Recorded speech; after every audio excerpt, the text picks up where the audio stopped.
Hello, welcome to everyone away again to our monthly update. We continue to keep our focus on Myanmar as still a lot is happening in the country, as well as the reaction of the international community is finally seems to be somewhat moving after 2 years from the coup. We will hear more from our guest, as usual, is Khin Ohmar, a well-regarded peace activist and woman activist. Please, Khin Ohmar. Thank you, Leah, for having me again. Thanks to SEAJunction. I also would like to take the opportunity to thank you and SEAJunction team for continuing creating space for the Myanmar people. I have seen a lot of the activities that you have been convening, organizing for the Myanmar people. I think that's really important that you are providing such space for our people. So thank you so much for that. So as we are pretty much ending 2022, so this is going to be my last update to all of you through the SEAJunction on where the things are in Burma, Myanmar. And I think also for me, having this opportunity to share with those of you who are probably, who of course are very busy with your life, your work, your professions, your families, your day-to-day, and yet that you still care for the people of Myanmar, and you always want to tend to take a time to see where things are now. So and I think that's something I also would like to express my appreciation. And I think this is a chance for me to at least to amplify the voices of the Myanmar people on the ground, and the people's ongoing resilience against this illegal military junta as they ruthlessly continue so hard to try to take over the country, which they are still unable to do it. So it's like, Leah, like you said, it's almost 2 years now. It's getting to 2 years anniversary of this attempted military coup. And I think it's become very clear that we can even say that we should say actually that this coup is actually is failed. But then I want to also stress some of the points that even though the military junta has actually failed, but there seems to be some actors from the international community who probably still having the daydreaming about this country. And I think their actions and reactions and responses become much more dangerous for the people of Myanmar who are sacrificing on the ground to topple dismantle this military and this murderous military institution and move forward for a new country as they set out in their aspiration for a federal democracy. So with that, if I may go ahead and start some of the overview on the ground situation, but also I want to end up with our today gathering with some of the good news as well, even though they come after almost 2 years, a bit of it took a long time. But I think it's in spite of that, we still need to recognize and appreciate some of the these efforts. So if I may just go ahead and start. I mean, usually that I start talking about in terms of how the people's sufferings in the country. So for this year, from last year to this year, now as we are ending 2022, as the Assistant Association for Political Prisoner documented, we are seeing over 16,500 were arrested. And out of over 16,000, at least 13,000 are still in the detention. So that means more or less, like a 3,000 3,500 or 3,400, yeah, a little over 3,400 people have been released, right? But of course, you know, in among those 3,400 release, if you really compare the number and the manhunt, the manhunt that continues every day, so you can really see that when they release certain people, when they continue to keep searching and arresting people, that's very clear, right? Because they don't really have any will. They don't have any will. This military junta has no will to stop what they are doing. I think that's a very clear signal, you know, if you look at that. And then total of 139 people have been sentenced to death. That includes 7 students who were sentenced to death 2 weeks ago. A total of 97 in the prison are now on death row. That means 42 people were sentenced to death in absentia. So among the 97, that includes those 7 students who were recently sentenced to death. There were a lot of, like, you know, especially for those 7 students, there were a lot of anxiety came. There were stories about their mothers, you know, like talking out loud and sharing their worry for their sons. There were that really, like, you know, freak us out, right? After what happened to the 4 activists in July. So including my organization, our organization, Progressive Voice, and also some other civil society organizations led by the Indonesian civil society organizations. We even issue a statement calling on the ASEAN leaders to take an urgent action. But so far, we haven't got any confirmation. We don't see any reported from the military junta side there's such execution has taken place. So that is good news. So that is good news, actually. But in December, what we saw also, there are a few new cases that worry us, of like what I was saying, like this ongoing surveillance and arrest, right? There is this very well-known human rights advocate, religious leader from the Khin community, Reverend Samson, Dr. Samson. He's well known to all of us, both in the country and abroad, for his stand on human rights advocacy. You know, he was actually on his way to do the medical treatment, to receive medical treatment in to leave the country for medical treatment outside the country, where he was detained and arrested, and we are all very concerned about his health at this point. And then there was a case of a transgender activist, a young transgender activist, who was arrested earlier of the year, and now she's sentenced to 22 years imprisonment. And there's also another activist from our generation, from 88 generation.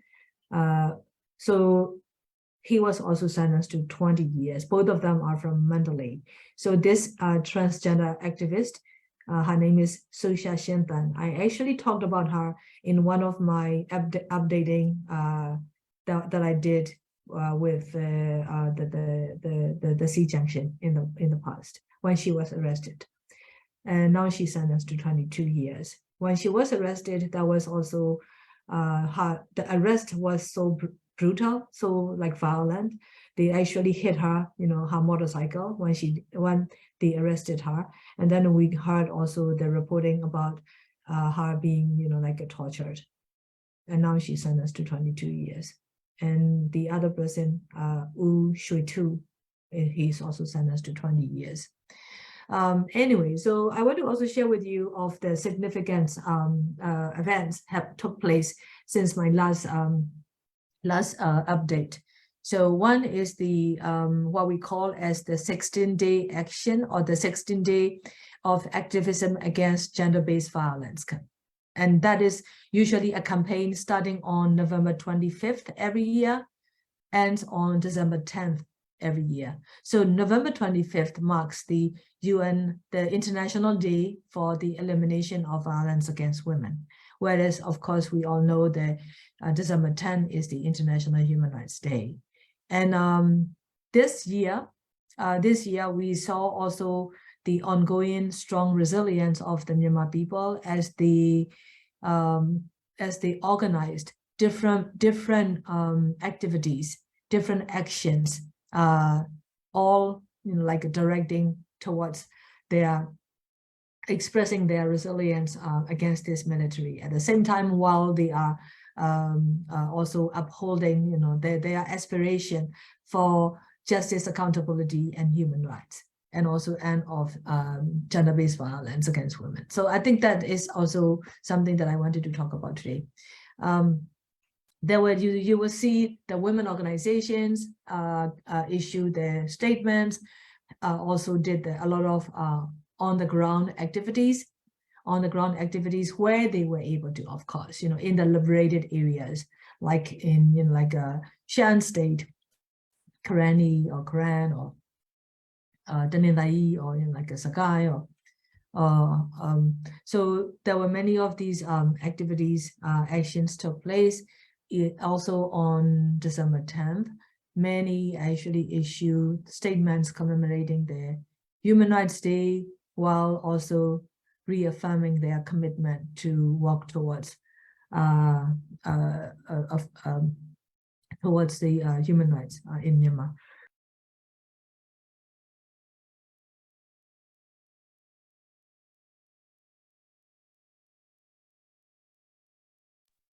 Excuse me, I got some throat problem. Could you give me 1 second, please?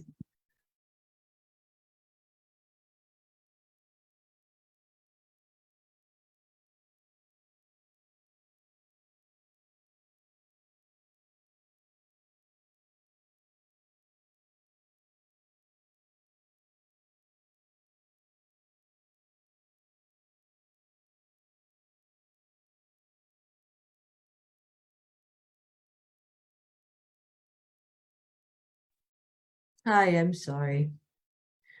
I am sorry for you. Yeah, I mean, since COVID, I got into this kind of things from time to time. I don't know where my strap sales are to help me out. I will try.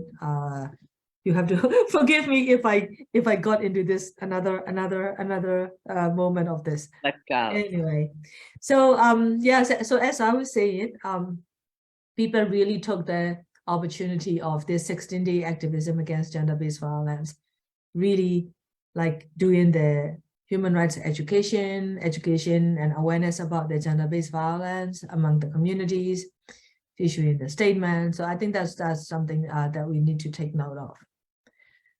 If you look at the number of where the military junta how they kill the people in cold blood since their attempted coup in February last year, now the number reached at least 2,578, at least 2,578. So that's the actual number is higher than this, as we really believe. But this is the number that Assistant Association for Political Prisoners has been able to document. Among the number, among those 2,578, more than 300 were women and children.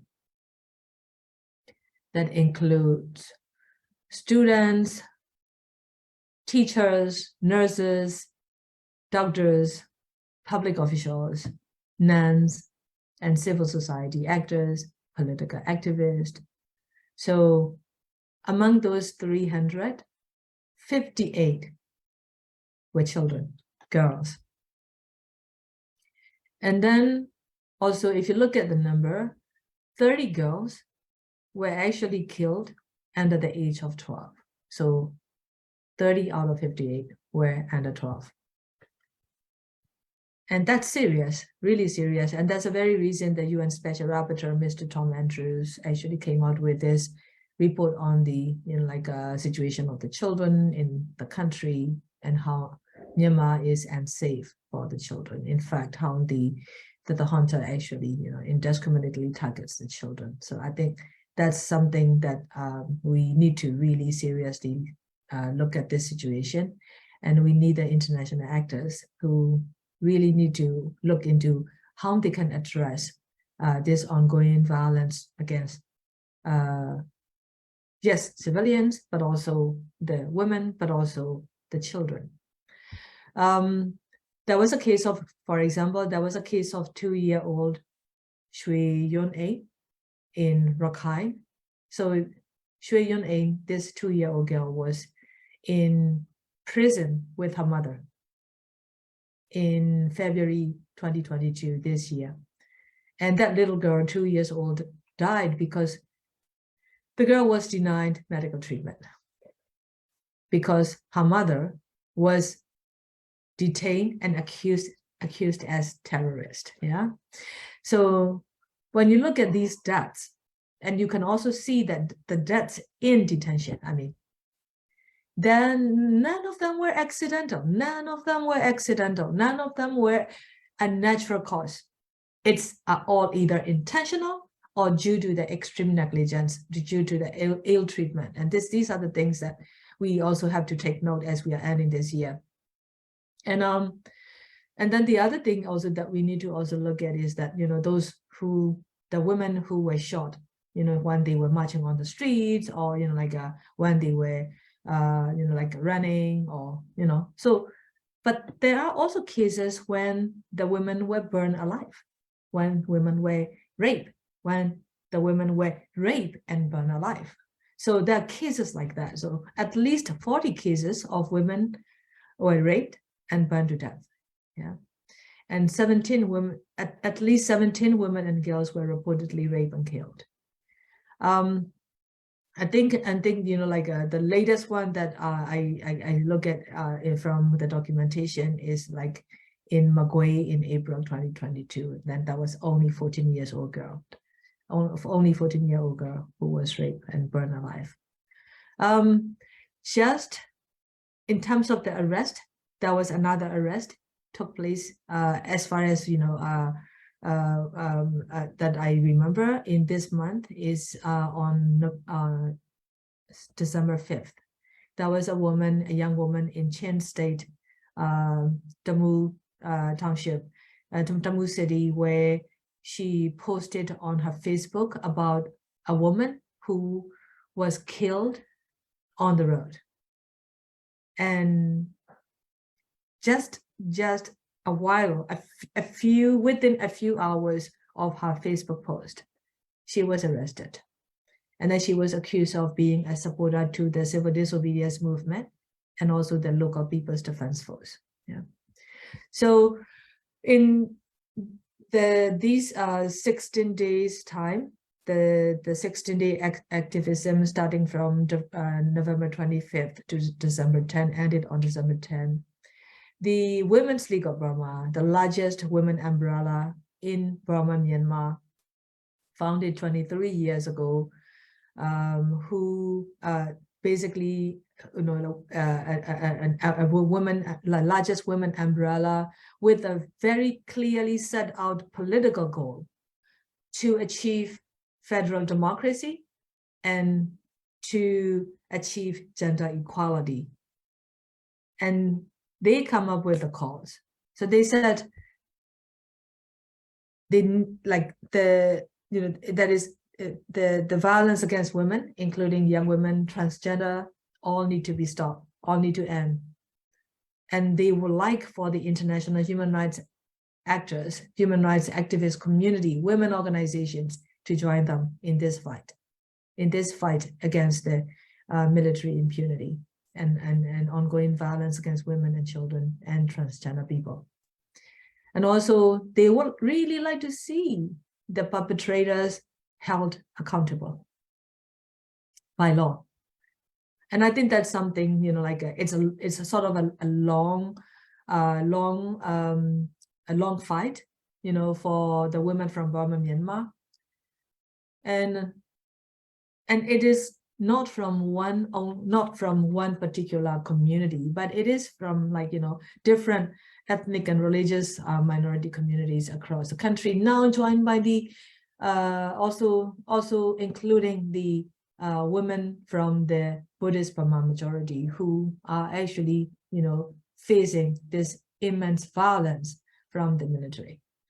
So I actually want to read out our organization, Progressive Voice. We came up with basically identifying a few of the human rights defenders and their story and their message out that we actually posted on our Facebook page and website. You can actually also look into that. And I want to read out something, a story of a quote or the comment from my very dear sister, a Rohingya human rights activist and a lawyer and feminist. So Rosalia Sultana said, "As a Rohingya, my commitment is to bring justice and reparations for victims of sexual violence. Most of the women who experience brutality might break down, feel hopeless and lost. Still, they have always expressed their aspirations and willingness to make their community a better society. My journey, along with the women of my community, is to foster an understanding among the community that women have the rights to live our own way. We must fight to make sure our women are empowered and part of conflict management and society initiatives." So this is from my very dear sister, Rosalia Sultana. Let me now move you to another update on the airstrikes, which if you remember, if those of you who listened to me in my last update, you'll remember that I said as the open season starts, the rainy season ends, the dry season starts, open season starts, and that's when also the people are expecting of increased airstrikes from the military or increased military attacks overall. So we're seeing more of the airstrikes, you know, where the military junta using helicopters, jet fighters, and surveillance drones. So they have been doing this, increasing in not only in the Khin area, but also just as recently as maybe 2-3 days ago in Taang area in Shan State, they were using also the airstrikes. According to the Myanmar's government, the National Unity Government, the junta has carried out at least 268 airstrikes so far, from last year, October, to this year, September. So that basically that doesn't include the current attacks that I was just sharing with you, like in Taang or in Khin, or even in Khin, where about 100 or so were killed. So that's quite increasing worry and concern. Also, you know, with the high casualties, it's come to be more and more high casualties, more injuries, but also more destruction, leading to the increased number of the internally displaced people in some of these ethnic regions, Khin, but also in the Sagai and Magway, where the severe attacks are non-stop. So for that situation, just last week, 550 civil society organizations from Myanmar, from Asia regional, and from international joined hands together, sent a letter to the UK government calling on their immediate action to sanction those companies who involved in the aviation fuel supply to the junta. Basically, we need to cut this aviation fuel. This is also what I said last time. We need to cut the aviation fuel. So, I mean, like, we really hope that, you know, UK government will actually take the action. And I have a few, you know, like some good news, which I think, you know, like among these international governments can kind of like coordinate and further increase their coordinated effort, as we will see in the next probably few months, I hope. But I want to come to share with you something very, very dangerous. That's very dangerous, that we have a specific cause to the international, some part of the international activity. That is the new organization law. The military junta, who have no legitimacy to actually put in motion of any law. Of course, you know, we know that they don't have the legitimacy, but of course they're doing that, right? But now they actually have this new NGO law, which will further tie the hands of the organizations, whether they are national or international, whether they're civil society in the country or the INGOs who are doing the, you know, humanitarian work. The law is quite repressive. Basically, you know, that including the prison sentence, arrest and prison sentence.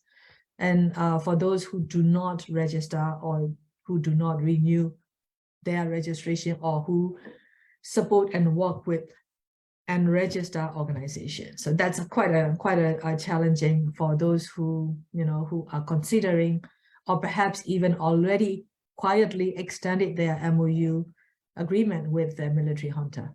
Because by doing so, they themselves are also at risk. Their national or local staffs are at risk, and also their local partners are at risk because of this law.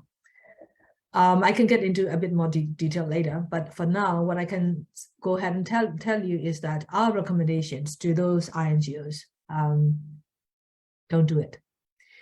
Stay away from this, get out of it, because after all, the reality is, even though without such repressive law that's going to impose on them and tighten their hands and necks, they don't have access to the people on the ground anyway.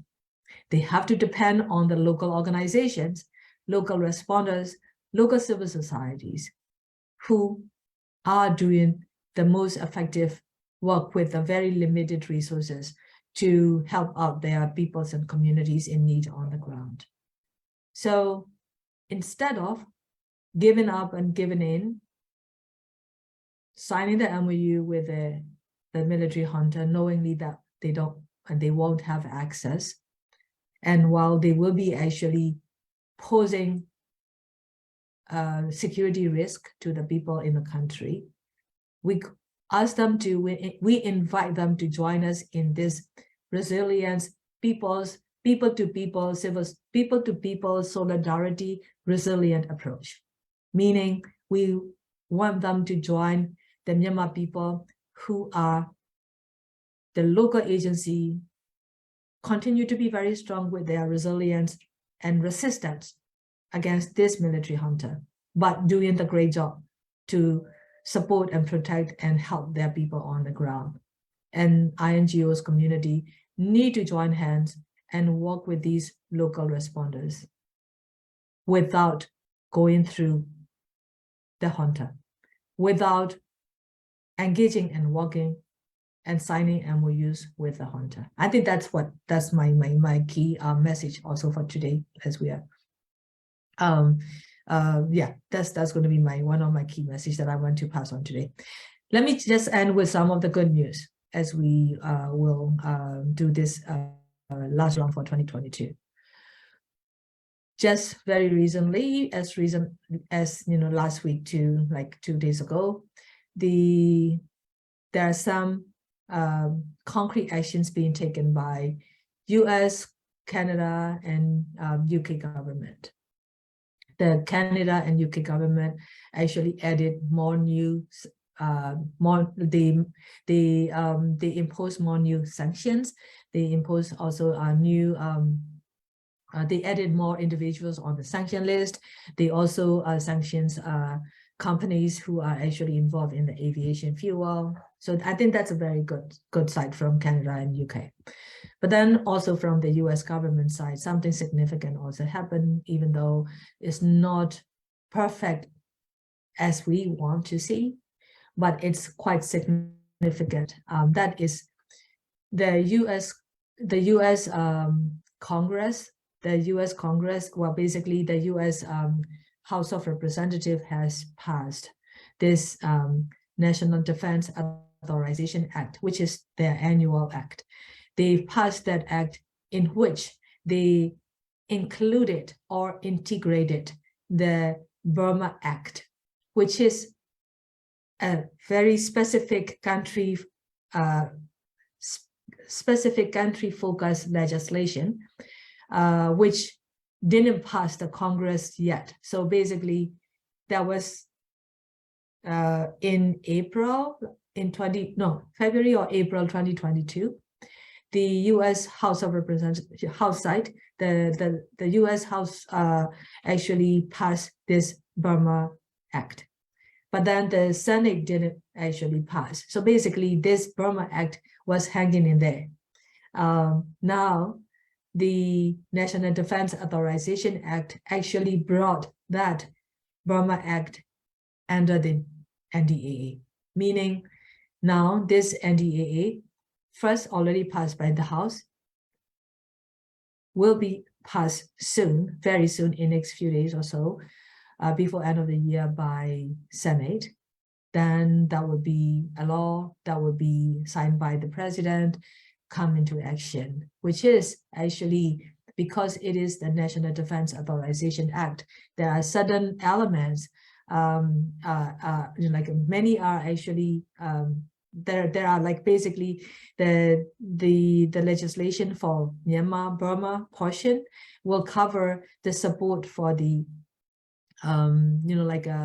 the support for the ethnic revolutionary organizations, People Defense Forces, the civil disobedience movement, National Unity Government, National Unity Consultative Council. So basically, these different actors, civil society, and and also the U.S. government made a very clear statement or very clear policy statement in support of the federalism.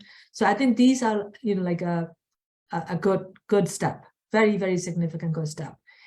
Under that law, those who are connected to the military junta can be sanctioned.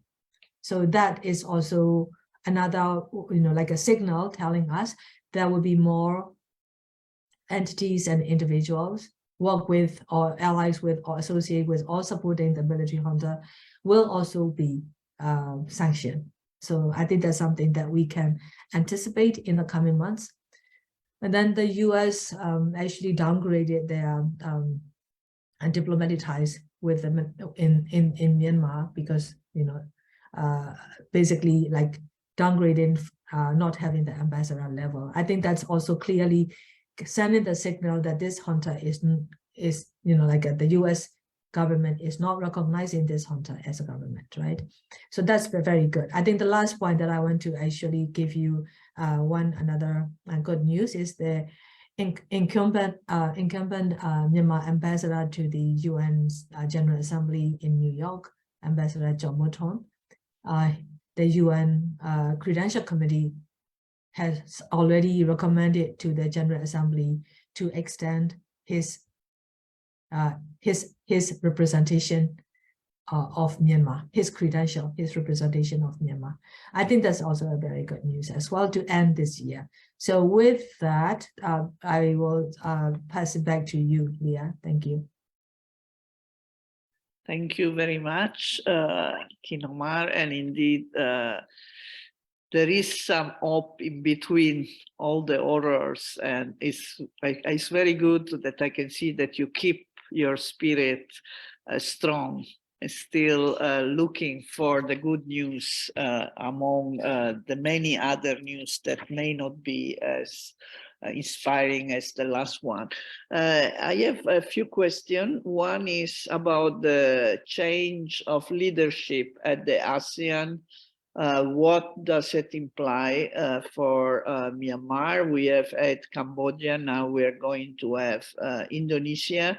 So do you expect any changes related to this particular change in leadership? The second, again, about the UN organization, which I know are your friends, so to say, again, is still to be continuing the process of UN wanted to remain inside the country and therefore complying with giving credential to the junta, etc. And then the news we were discussing before about UNEA wanted to do a census again. The first one was very problematic. It excluded the Rohingya, and there were many complaints about the way the classification of ethnic groups in Myanmar. And now it seems this is going to be a repetition in a moment in which many areas are in conflict. So it's very difficult to carry out a survey. So any comments on these 2 points to start with? Sure. Let me start with the UNFPA. So the first one, like as you said, it was quite problematic. I remember I actually brought my criticism and on this to the UNFPA office in Yangon back, I think that was in 2014 maybe. And how problematic for a country like ours, such kind of thing that they did. That now, if they would do this again in this particular time when the whole country is in revolt against this military junta, I even want to ask them a question. Are you like blind? I mean, seriously, like, what is your problem? I just want to be very frank and honest here. What is your problem, right? I mean, like, who will think such census in a country when there are airstrikes, where the villages are being burned down, the IDPs across the country are numbers increase. I don't really understand what is their problem. What is the problem with these UN agencies? But the thing is, even is more challenging at this time if they think of anything like that is completely what is the right word? I mean, the UN always use this kind of word like conflict prevention, risk assessment. I don't even know, and they are doing any of that at this point. Especially now when the military junta, as we know well, are trying to lay the ground to carry out quote-unquote election, which is not an election at all. This census, if the UNFPA will, if they will do this census, that's going to basically allow the military to weaponize that data for their political agenda. In that case, UNFPA, by doing so, will complicit in the military's crimes. They will. Why would they do that? I think that's going to be a really stupid move if they will do it. Sorry about my language, though. Sometimes I just couldn't keep myself calm in some cases when these agencies continue to, do things that are completely not only irrational, but it's quite problematic for our people on the ground. Okay, now let me come to the so before I come to the ASEAN, my message to the UNFPA is stop. You still have time. You still have time to even prevent yourself from becoming a complicit enabler of the military junta's atrocity crimes.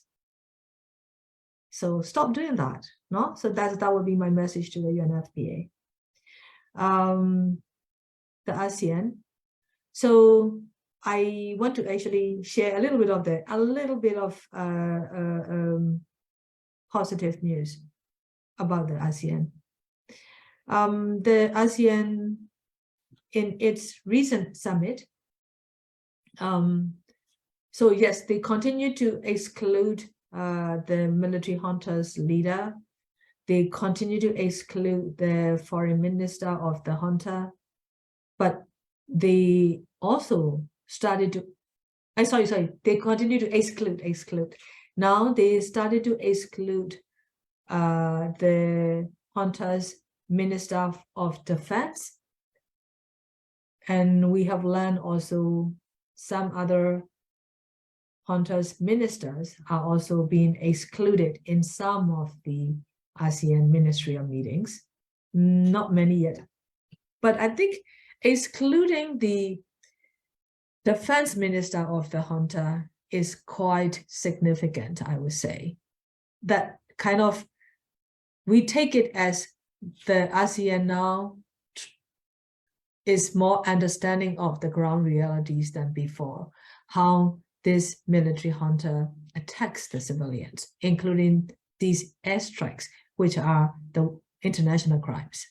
So I think that realization probably led them to take a bit of an approach, a different approach, but also make a little bit different decisions, a little bit with concrete and nuances at the end of their summit. So if you go and look at their 15-point decisions on the review of the 5-point consensus, which of course, you hear from me all the time from our civil society that 5-point consensus has completely failed, and it is not something that ASEAN should be relying on anymore, right? We need the ASEAN to review it and like all of that. But I think this time the ASEAN decision has some reflection on our civil society's cause, and some reflection on our civil society's appeals, request, such as for the ASEAN Special Envoy to engage with all the stakeholders, basically the legitimate government of Myanmar, the NUG, the NUCC, the EROs. I think that point has that our call has been reflected more or less a bit in the ASEAN decision. The ASEAN Special Envoy's mandate needs to be clarified and amended. We have called for it. I think that's something that ASEAN seems to be looking into as well. But also one thing that we think is good, they made a good decision, is instead of waiting for only the summit, now the ASEAN foreign ministers can make some decision in their, foreign ministers meeting when, and when and if there's need. I think that's actually it's a good move from the ASEAN leader side. I think it's all coming also because of the lesson learned of what happened to this Cambodia's standalone cowboy approach from Prime Minister Hun Sen completely failed. I think that lesson learned must have give the ASEAN leaders more reflection. They may agree or disagree depending on their country's interest towards Myanmar. But regardless of that, I think they will see that the current approach under the Cambodian chairmanship just didn't work. I think also because Indonesia coming to be taking the chairship of the ASEAN 5-point consensus was initiated by Indonesia last year. So I think, we have been also sending trying to get our message across to the Indonesia, both the government, parliamentarian, civil society, and media as well. Now, when the Indonesia takes up the ASEAN chairmanship, Indonesia really need to prove to the Myanmar people of how they are committed to, resolve the crisis, with their initiative from last year. How they are prepared to take a stand for the well-being of the Myanmar people, as the Indonesian Foreign Minister Ibu Retno said it out loud last year in the time of the adoption of the ASEAN 5-point consensus. And also ASEAN, like Indonesia being also the ASEAN chair, there, there is a chance, because of Indonesia's understanding of Myanmar's political crisis, and also being the largest democracy in ASEAN. I think there is a moral obligation that Indonesia, I'm sure, feel that they need to do. They need to be better. they need to be better, right? I think with all of that, in consideration, I think what we start to see are more of this ASEAN among the 9 member countries, in spite of their different policies and approach, in spite of the possibility in the coming time, even more so, not to be able to have agreement or common position on Myanmar among the 9 countries. But regardless of any of that, any of those differences, the Indonesia will have to show their leadership, and will have to prove their obligation and responsibility to really make some kind of substantial progress, at least. I think with that, what we are looking for, we have already sent our letters to the ASEAN also around the time of the summit. What we are looking for is, as soon as the Indonesia takes up the chair, Indonesia, the special envoy appointed from Indonesia, not so sure who the special envoy will be. Now, based on that 15-point decision of the summit, the special envoy now can actually and should immediately engage with the National Unity Government, EROs, and other stakeholders, the civilian political stakeholders of Myanmar, and really, dive into a deep discussion of how the Indonesia can actually help and facilitate, right? But also, what we're also calling on the Indonesia is to tell the Security Council members that ASEAN alone cannot do it. The reality is ASEAN alone will not be able to do it. So we need the UN Security Council to actually adopt a resolution backing the ASEAN with the actions. Of course, again, we talked about it before as well. We know how the China and Russia will block, but the reality is, even if they do, the other members of the Security Council will have to look into the different options, such as like making sure the resolution comes into the General Assembly, where the resolution will be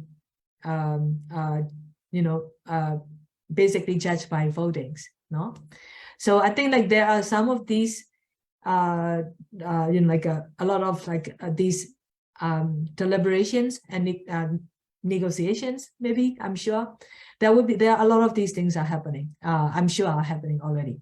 However, one thing, if you may allow me, I need to actually bring this up, is because the military junta is actually laying more and more ground to hold, quote unquote, this election thing, right? Even though there can be no election, that whatever that they do in the name of election is not going to be an election. We all know that. But there are certain international actors and certain international governments.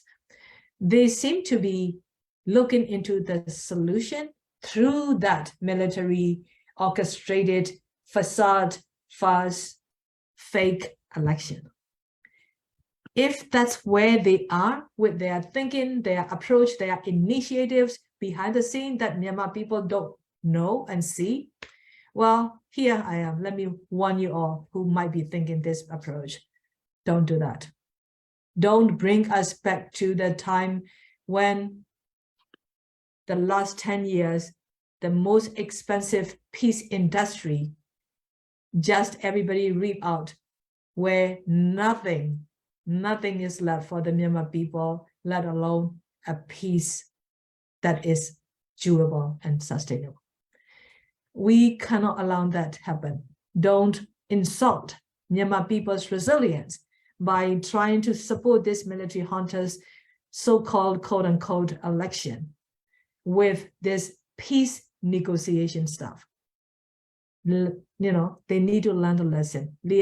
These international actors are very dangerous. They are already trying to mingle again, trying to reinvent the old wheel that they did very expensively for the last 10 years, where look at where our country's situation at the moment.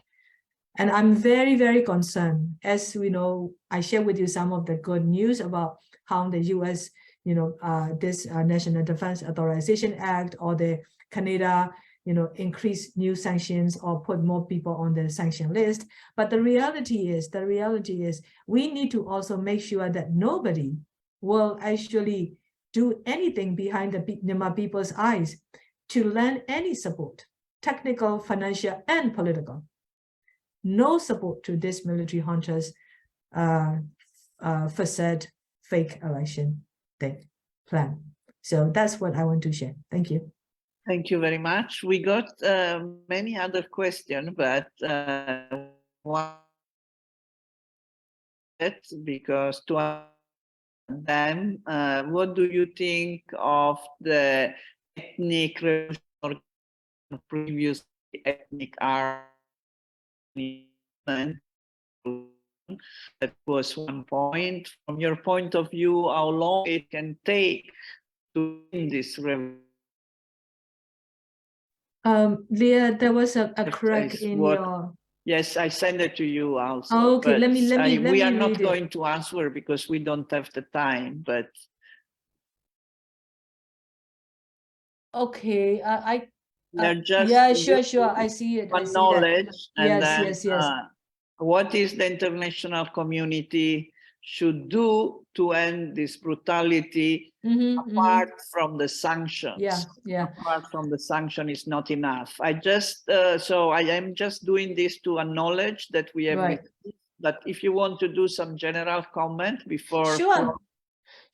I can do that. I can do that very quickly. Like I said, the way how the US now come up with this law, the legislation, that they will provide the technical support to the EROs and the People's Defense Forces. Other countries can do the same thing. You know, I mean, all the other countries send in the lethal weapons to Ukraine, right? For the Ukrainians to defend their democracy and lives, right? For now, at least, technical assistance and other aid and financial support can be given, can be supported to the revolution, the civil disobedience movement, things like that. Including, the National Unity Government has the institutions now running health and education. Support them. Support for the health and education of the people on the ground, in the communities on the ground, So there are many of these support can come. But of course, to stop the military's violence, you need to be able to stop these financial flow that they can buy weapons, also the aviation fuel and all these fighter jets or whatever this Russia is sending in. I think the governments can actually do this. Of course, the global arms embargo is the ideal situation for that. But even if they cannot do that, do something like the Canada and UK is doing.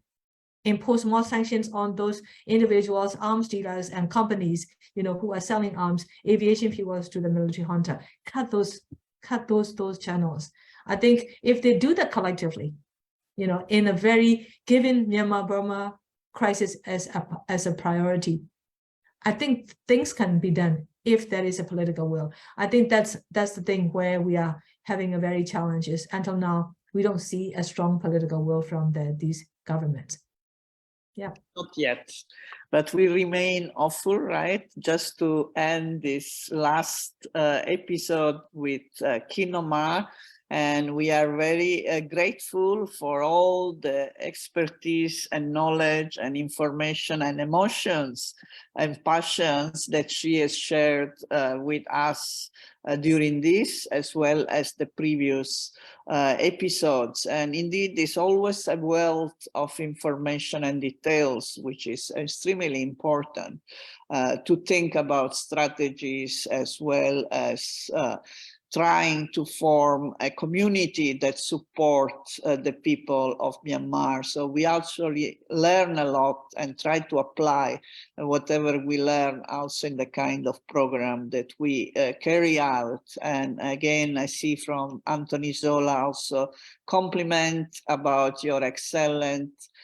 presentation and clarity. So it's really appreciated. And we will continue to interact with you, and Progressive Voice always ready to support any call that you are going to do in the future. And hopefully the new year indeed will be without election, but with a new real government in Myanmar. So, thank you. Yeah, thank you, Leah, and also SEAJunction again for this opportunity. If I could actually call for your help, those friends of Burma, Myanmar, our solidarity friends, please let your governments know. Please let these UN agencies and international actors know.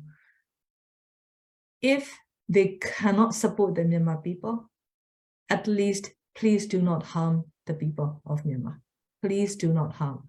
That is something that I want to reiterate. It's actually a call from this young strike leaders, youth strike leaders from Dawei, who actually sent a message. If you will remember, he sent us this video, right? If you cannot, he was sending the message very specifically to the UN.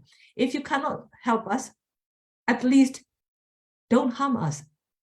Don't do anything that will harm our people. And I think that's something I also would like to ask for your help to amplify the voices of Myanmar people from the ground. Thank you. If you read in the inbox, there is a very good commitment from Tony Zola.